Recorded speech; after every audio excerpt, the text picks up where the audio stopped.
Hello and welcome to Lavneesh sir की class.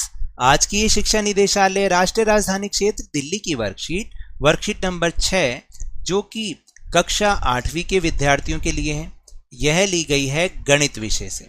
और आज इसमें हम रैखिक समीकरण यानी एक चर वाले रैखिक समीकरणों को हल करना सीखेंगे।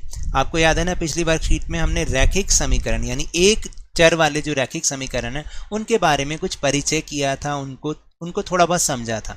आज उनको सीखेंगे कि आखिर उन्हें हल कैसे किया जाता है। तो चलिए बिना समय गवाए शुरुआत करते हैं मेरे साथ और समझने की कोशिश करते हैं। तो सबसे पहले दो परिस्थितियां दे रखी हैं, दो स्थितियां दे रखी हैं। एक रोचक पहेली। मुक्ता मैडम ने कंचों की एक थैली में से एक मुट्ठी कंचे निकालकर दूसरी थैली में डाल दिए। अब थैली की गांठ मारकर बच्चों को कहा, इस थैली की गांठ को बिना खोले और बिना फाड़े क्या आप इस थैली में कंचों की संख्या बता सकते हैं।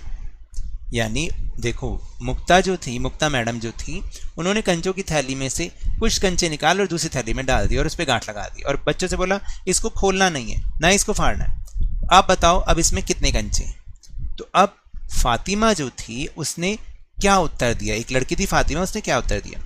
फातिमा जानते हो क्या किया, उसने पहली थैली में से एक कंचा निकालकर उसको तराजू पर तौला, इसका वजन 15 ग्राम निकला। अब फातिमा ने दूसरी थैली को तराजू पर रखकर तोला और उसका वजन 330 ग्राम पाया। फातिमा खुश हो गई और बोली, मैडम मैं बताऊं कंचों की संख्या। सभी बच्चे हैरान हो गए जब मैडम ने फातिमा का उत्तर सही बताया और फिर फातिमा ने सभी बच्चों को समझाया। कैसे समझाया देखते हैं। माना दूसरी थैली में कंचों की संख्या है के। हमने पिछली बार समझाया था ना कि जब हमें नहीं पता होता तो हम उसको मान लेते हैं और किसी भी अल्फ़ाबेट से उसको डिनोट करते हैं। तो के मान लीजिए हमें पता नहीं। अब दूसरी थैली के सभी कंचों का वजन होगा 15 गुना के 15 के, क्योंकि एक कंचे का वजन कितना आया था, 15 ग्राम आया था ना। जब एक कंचे का वजन किया उसका वजन आया 15 ग्राम। तो जो सभी कंचों का वजन होगा वो 15 गुना के हो जाएगा, यानी के तो संख्या हो गई और एक कंचे का वजन हो गया 15, तो 15 गुना के 15 के होगा। दूसरी थैली के सभी कंचों का वजन तोलने पर क्या आया, 330 ग्राम। तो यानी कि 15 के बराबर 330, यानी सभी कंचों का भार 330 ग्राम।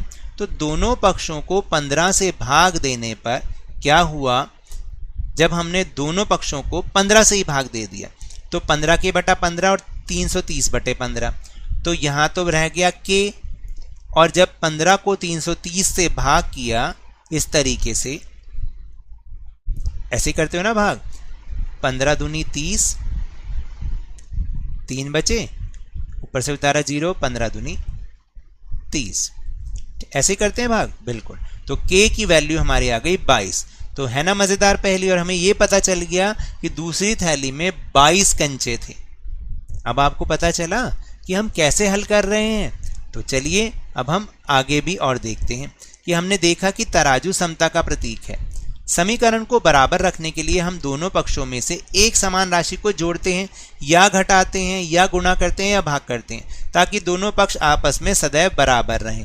यानी कि जो अल्फ़ाबेट होते हैं उनको एक तरफ छोड़ देते हैं और संख्याओं को एक तरफ ले लेते हैं। तो या तो हम उनको घटा करते हैं या जमा करते हैं या गुणा करते हैं या फिर भाग करते हैं, तो हमारा उत्तर आ जाता है। और दोनों पक्षों को हमेशा बराबर ही रखना पड़ेगा। फिर से एक उदाहरण देखते हैं। रवि के पास मीना से 5 पेंसिलें अधिक हैं। रवि के पास 5 पेंसिलें ज़्यादा हैं किससे, मीना से। यदि दोनों के पास कुल पेंसिलें 19 हैं तो रवि और मीना के पास क्रमशः कितनी पेंसिलें हैं। तो एक तो कंडीशन में पता चली कि रवि के पास 5 ज़्यादा हैं, तो मीना के पास कितनी होंगी अब ये देख लें। तो मान लेते हैं मीना के पास हमें नहीं पता, तो P पेंसिल है उसके पास। रवि के पास फिर कितनी होंगी, उससे 5 ज़्यादा यानी P + 5। अब दोनों के पास कुल पेंसिलें थी 19, तो समीकरण क्या बनेगा, P यानी मीना की पेंसिल और P = 5 यानी रवि की पेंसिल। तो दोनों की मिला के कितने 19 हैं, ये हमें दे रखा है। अब दोनों पक्षों में से 5 घटाने पर, इधर भी हम 5 घटा दें और सामने भी 5 घटा दें, तो हमारा उत्तर क्या बनेगा, इधर तो बन जाएंगे 2p, ठीक है, और 5 घटा 5 0 हो गया, और इधर 19 में से 5 गया 14, तो 2p बराबर 14, ठीक है। और फिर इसको 2 से भाग कर दो दोनों तरफ, तो यहाँ तो बचा p, और यहाँ 14/2 यानी 14 को 2 से भाग करने पर आया 7, तो p की वैल्यू आ गई 7, यानी मीना के पास तो 7 पेंसिलें होंगी और रवि के पास 5 ज़्यादा 12 पेंसिलें। इसको ना हम आगे और भी तरीके से समझ सकते हैं बेटा, ये भी तो होता है, ये तरीका तो है ही है, लेकिन एक और आसान तरीका ये है कि जब हमें ये पता चला ये मीना की पेंसिल है, ये रवि की पेंसिल है, और दोनों की मिला के कुल 19 पेंसिलें हैं, तो p में p को जमा करेंगे, इसका मतलब 1p है और ये भी 1p, तो ये तो बन गया 2p, ठीक है।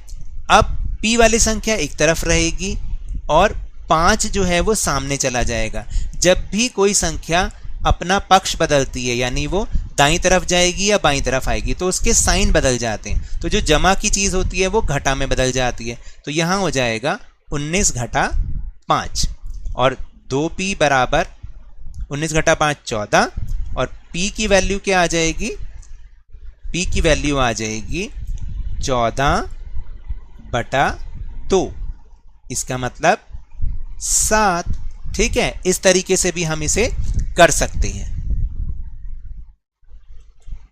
तो देखा, आपने देखा कि एक पक्ष या बायां पक्ष को चरों के रूप में बदलने और दूसरे पक्ष या दायां पक्ष को संख्या के रूप में बदलने पर हम बायां पक्ष में जो संख्या जमा की होती है, अभी मैंने समझाया था ना, उसी को दाएं पक्ष में ले जाकर घटाते हैं, या हम बायां पक्ष में जो संख्या घटा की होती है उसको दाएं पक्ष में ले जाकर जमा करते हैं। यानी जब भी हम उनकी साइड चेंज करते हैं तो उनके साइन को बदल देते हैं, जो उनका साइन होता है ना, प्लस की माइनस, माइनस की प्लस। या फिर बाएं पक्ष में जो संख्या गुणा की होती है, जैसे मैंने अभी आपको समझाया 2p, 2p का मतलब है 2 गुणा p, ठीक है। तो वे संख्या दाएं पक्ष में ले जाकर उसको हम फिर भाग करेंगे, और बाएं पक्ष में जो संख्या भाग की होती है उसको दाएं पक्ष में ले जाकर गुणा करते हैं, क्योंकि जमा और घटा, गुणा और भाग एक दूसरे के पूरक हैं। तो चलिए अब हम कुछ अन्य प्रश्न हल करते हैं। तो देखिए, पहला प्रश्न है कि y घटा 7 बराबर 27, तो हमने क्या किया, y को तो एक तरफ रहने दिया और 7 को ले गए सामने, तो जो घटा का 7 है वो क्या बन जाएगा, जमा का 7, तो 27 जमा 7 हो जाएगा। y बराबर 27 जमा 7, यानी कि 27 जमा 7 होते हैं 34, तो y की वैल्यू है 34।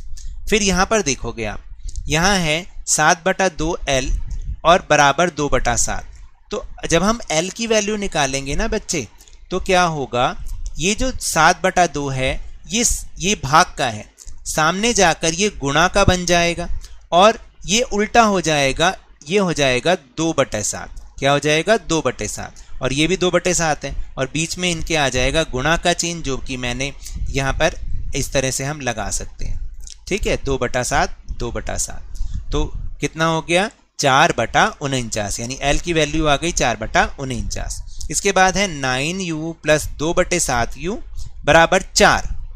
अब u वाले जो हैं उनको u वालों में कैसे जमा करना है, देखिए मैंने यहाँ करके दिखाया है।